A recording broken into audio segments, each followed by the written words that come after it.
जय हिंद दोस्तों, स्वागत है आपका हमारे चैनल पर। जैसा कि आपको पता है कि 17 तारीख को EMRS जूनियर सेक्रेटरीट असिस्टेंट यानी JSA का पेपर कंडक्ट कराया गया। पेपर मैथ का इजी रहा, रीजनिंग इजी है।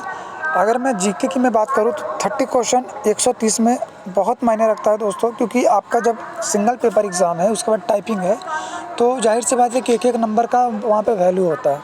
ठीक है, JSA अकाउंटेंट पोस्ट मिला के अप्रॉक्स 7 लाख के अप्रॉक्स में फॉर्म भरा गया था। टोटल मिला करके कैटेगरी वाइज मैं नहीं बता रहा हूँ, टोटल की मैं बात कर रहा हूँ।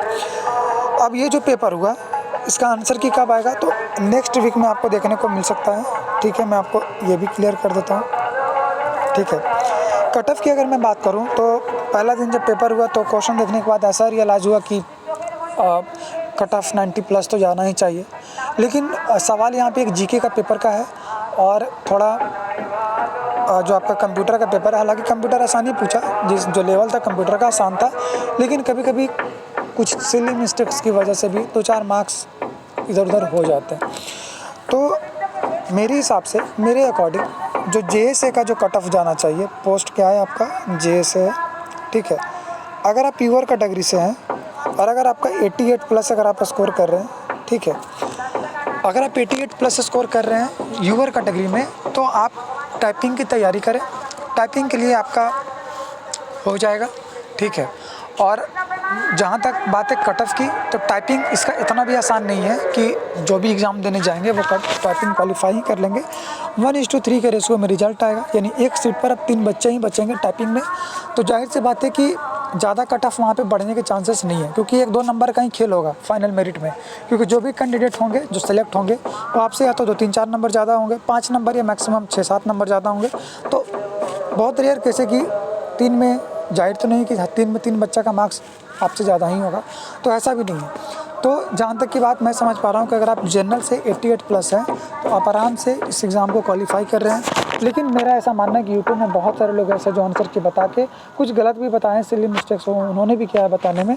मेरे हिसाब से अगर आप, जब आपका ऑफिशियल आंसर किया आएगा और आपका 88 प्लस मार्क्स आएंगे जनरल में, तो आप एग्ज़ाम को क्वालिफाई कर रहे होंगे। दूसरी बात करता हूँ मैं EWS की। तो EWS से मेरे हिसाब से अगर आपका स्कोर 83 से 85 के बीच में अगर आप रहेंगे तो आप आराम से इसमें क्वालिफाई करेंगे।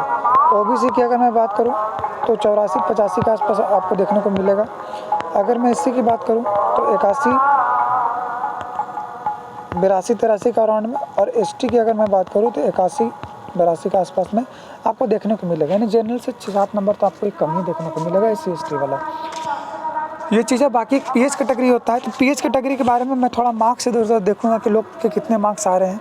ठीक है, उसके बाद मैं बताऊंगा। लेकिन एक अगर जहाँ तक मेरा अनुमान है PH कैटेगरी में, तो अगर आपका स्कोर PH कैटेगरी में 78 प्लस में अगर आप जाएंगे, ठीक है, 78-80 के प्लस में अगर आप रहेंगे किसी भी कैटेगरी से हो, तो आप आराम से इस एग्ज़ाम को क्वालिफाई करेंगे।